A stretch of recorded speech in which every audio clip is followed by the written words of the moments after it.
Oi pessoal, tudo bem? Hoje eu vim falar então do Uma Vida em Cartas, do George Orwell.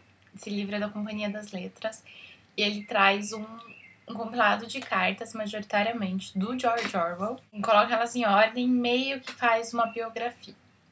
Mas uma coisa importante de dizer é que ela não faz, digamos, uma biografia completa.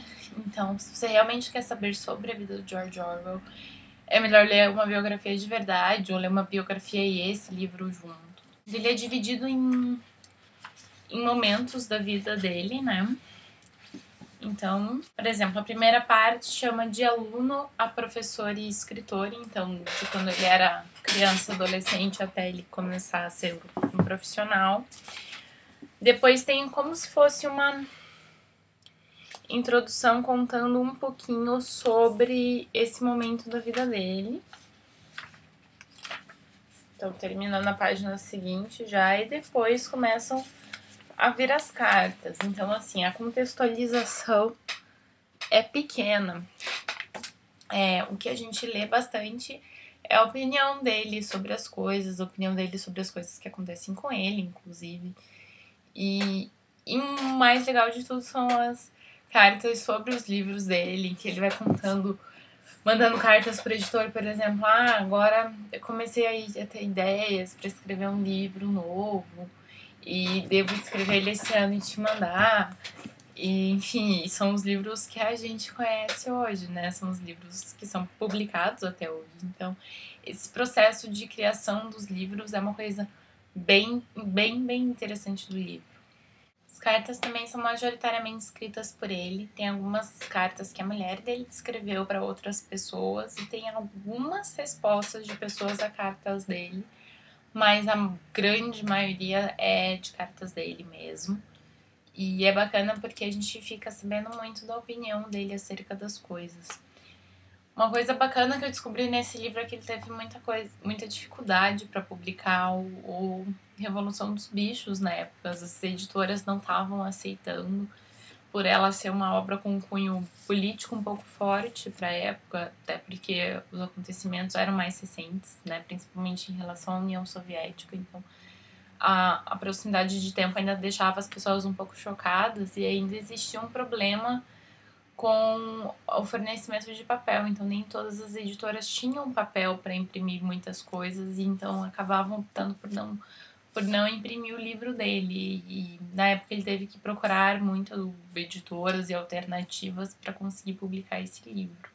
Existem também algumas cartas para os tradutores dele, que traduziram para o francês, por exemplo, os livros. E essas são bem legais porque ele chega a discutir um pouquinho mais em profundidade, assim, ele discute alguns detalhes dos livros para ajudar os tradutores na tradução. E é bem interessante essas cartas, assim, elas falam muito sobre coisas que estão nos livros, é bacana.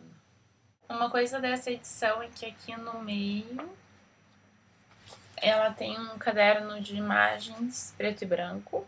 Olha aqui que bonitinho, esse aqui é o Orwell com o filho dele. Enfim, então tem esse caderno e fora isso tem algumas ilustrações de vez em quando do próprio Orwell. Não são nada demais, assim, são coisinhas mais bobinhas, mas eu acho bem simpático que eles tenham incluído isso na edição. Assim, são coisas que ele às vezes colocava em cartas pra mãe dele, coisas assim, e bem bonitinho. O final do livro, então, é bem triste, porque ele morre, né? Isso não é nenhum spoiler, eu acho. Mas ele morre de tuberculose, né? Então, assim, ele vai contando nas cartas pros amigos dele sobre a doença, então, assim, é meio triste. Ele tava achando que tava se recuperando, então a gente sabe que ele tá quase morrendo e ele achando que tá se recuperando. É tão triste, assim, dá um aperto no coração. E o livro, ele é gordinho, tá? Ele ao todo tem 526 páginas. Só que aqui no final ele tem aquelas partes de referências, tem uma parte bem interessante em que eles falam quem são as pessoas, né, envolvidas nas cartas. Então conta tipo uma mini biografiazinha de várias pessoas da época para o leitor conseguir, enfim, achar um contexto assim da pessoa para quem ele escreveu a carta ou sobre alguém que ele tá falando no meio da carta, assim. Outra coisa que eu achei legal que ele fala nesse livro é que ele não gosta tanto de literatura... não é bem contemporânea. Ele não gosta de quando você escreve, por exemplo, em 2013, falando sobre 2013.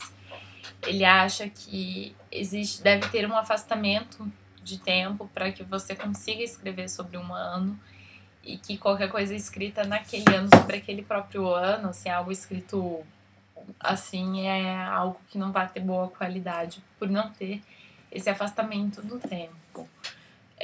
Não que ele não lesse a literatura contemporânea da época dele, ele lia, mas ele acreditava que essa literatura deveria corresponder a pelo menos alguns anos anteriores, ou então uma ficção ao futuro, né, obviamente. Bom, pessoal, é isso. Eu achei o livro bem bacana de ser lido, mas eu fiquei com vontade de ter uma biografia dele ao mesmo tempo para ler, para poder ir lendo assim junto. Então, se alguém souber até de uma biografia legal dele, quiser indicar nos comentários. E eu acho que esse aqui é um livro para quem já gosta do Orwell. Eu acho que não é um bom livro para começar a ler o autor. Eu acho que quem conhece alguns livros dele já vai começar a reconhecer muito desses livros dentro das cartas, ou pelo menos, aqui que ele começou a pensar nisso e tal. E eu acho que essas informações não vão fazer muito sentido para alguém que não conheça alguns, né? Não precisa todos, obviamente, mas enfim. É isso. Espero que vocês tenham gostado do vídeo. Até lá.